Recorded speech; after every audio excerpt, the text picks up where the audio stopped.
Well, that was interesting news from America last night, wasn't it? Kyle Rittenhouse, the young lad, acquitted of all charges involving the fatal shooting of two individuals and the serious wounding of a third. Gone, not charged at all.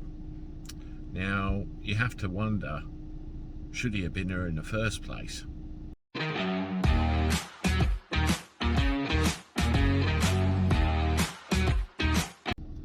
How do everyone? Welcome back to the channel for a Saturday. Hope you're doing all right. Hope your day's gone good. Let me know in the comments below what you've been up to. Well, I like to have a wee look across the pond every now and again and see what's going on. And there's the trial of Kyle Rittenhouse, the young lad that got himself into a bit of hot water with his assault rifle he was carrying at a ripe old age of 17. Got involved in some protests and got himself in a bit of hot water when he discharged that rifle, and it resulted in the death of two people and seriously wounding one other.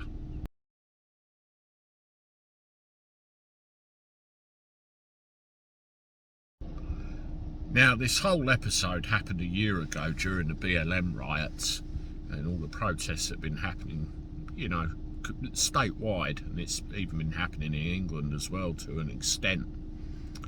Kyle Rittenhouse ended up in a situation where he was being attacked by several individuals, and he felt his life was in danger, and he genuinely took action to preserve his life, and that involved firing off several rounds from his AR-15 assault rifle, which obviously resulted in the death of two of the individuals and seriously wounding a third. Self-defense.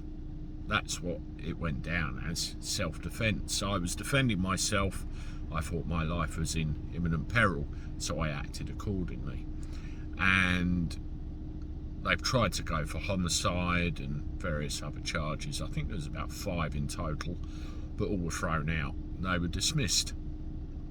And this 17-year-old kid collapsed in relief, collapsed in a heap. He was so relieved.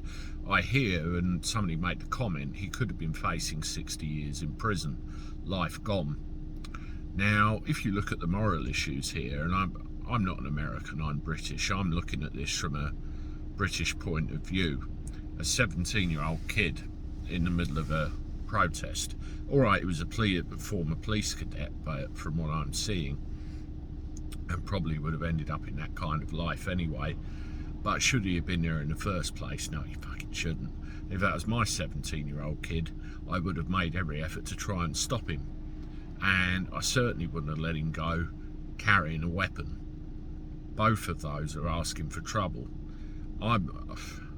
You know, he's taken life, he's taken 2 lives. That alone is going to bug him for the rest of his days, despite anything else. With the racially motivated cause that this was involved in, he's probably not going to live a very peaceful life for the rest of his days, and I hope he finds a way of doing that and keeping out of the limelight.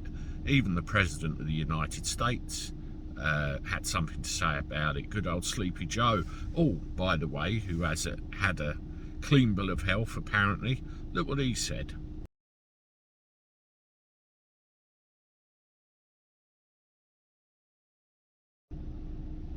Angry that the jury found him not guilty. Angry. Why are you angry, Mr. President? You said yourself that the jury system is the way it is. You respect the decision of the jury. And even earlier on, you said you were relieved that they found that verdict. Although we do know you have trouble remembering what you ate for breakfast, let alone anything else. But why are you angry? Is it the subject matter that this was involved in? I mean, if it is, this is a typical reaction of the left. It really is. But at the end of the day, I would say relief. You know, a young man was in a situation which he should never have found himself in the first place. He discharged his firearm in protection of his own life to what he perceived as a threat, and could have faced a very long time in prison. He shouldn't have been there, period. And I hope kids in America and everywhere else and their parents take a long hard look at this and this never happens again. Anyway, I'm off, and I'll see you in a bit of another one. This is a Cabby signing off. Toodaloo.